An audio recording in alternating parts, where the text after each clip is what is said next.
Now, we started off this conversation talking about mood, actually. How did it affect you in terms of your mood day to day? Well, everything seemed black and hopeless. And as I say, the domestic problems allied to the flooding seemed to take on seemed to be insoluble rather than dealing with them day by day. Everything got on top of me, I suppose. Yeah. And was that reflected in change in your physical day-to-day function? They call it somatic symptoms: concentration, energy, fatigue in the day. We've mentioned that. Also appetite, sleep at night, any of those kind of things? Certainly sleep at night, because I think being I was fairly sedentary, it's fairly natural, I suppose, that I didn't need a great deal of sleep. You got tired, you had 2 or 3 hours, but whereas if you do something physically demanding, you feel as if you've earned the right. Your body just shuts down for a bit. It never shut down.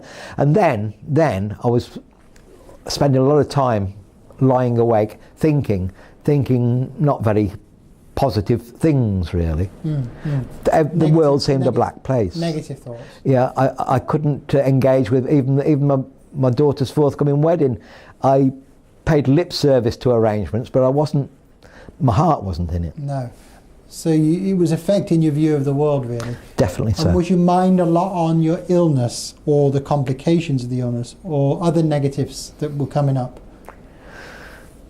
I think it was not so much the illness, it was purely and simply this appendage I'd got to deal with, and I become almost preoccupied with it, touching it even more. And I think if you think about it and you're looking to change it every 5 minutes, you probably are, because every little rumble or noise becomes more significant. And I do believe that worry probably affects your stomach, Bad habit, yes. So that was a factor. So it's self-perpetuating in a sense, yes. I think. Now, people will definitely be wanting me to ask what help you received during this time, either directly for the stoma care or indirectly for the confidence, the emotional and psychological side. Well, as regards the stoma care, I was given an appointment in Lutterworth, where I was living, quite shortly after discharge. It wasn't long before I had to vacate my house to allow it to be dried and refurbished. And being as I made confident noises, I think, because I was feeling fairly upbeat at the time, just getting on with things, she more or less didn't make another appointment for about 8 weeks, because they only do it once a month there anyway, so the options were reduced. And the lady concerned hadn't had much experience of outside clinics, and I appeared to sort of set the agenda almost for the meeting, and she says, "Do you want me to look at the stoma?" Well, whilst I didn't want to make a sideshow of it, I thought it was almost obligatory. And when she did look at it, there was some little infections that were there that could be treated, but I thought, well, if I hadn't showed it to her, she wouldn't know. So I felt that was a bit wishy-washy.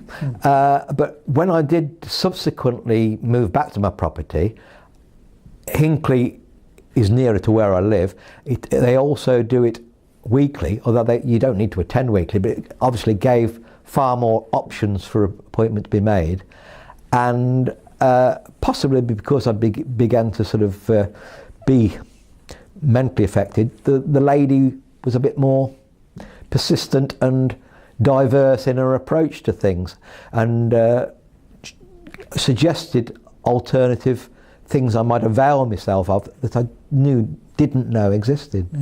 One of them being a plug whereby if you want to go out for a short space of time for a meal, you haven't got the bag, therefore you haven't got the bulk, and you're not worried about having to change it because you can't, but the plug is secure enough that it's going to do the job for a period of time. And she also told me that there's another lady in her care who'd been in my position for 18 years and was unaware of that until she told me. So I was just a little miffed that these various options weren't spelled out to me more promptly. Yes, they could have been mentioned earlier, but I suppose you definitely they were delayed. But the fact you did get them in the end was an advantage rather than missing out on them altogether. Most assuredly, yeah. And did they help you actually go out a little bit more at that stage? She was a bit more proactive than that. She told me this, and she set me certain goals. She said, "I want you to go fishing." Very good. So, although she can't mandate me to go fishing, I thought, well, she's a strong person. If I go and say, "No, I haven't," I thought I've got her to answer to as well as myself. So I did, and I enjoyed it. Similarly with virtually going out, socialising. Enjoyed that, didn't feel I was going to be compromised. Confidence.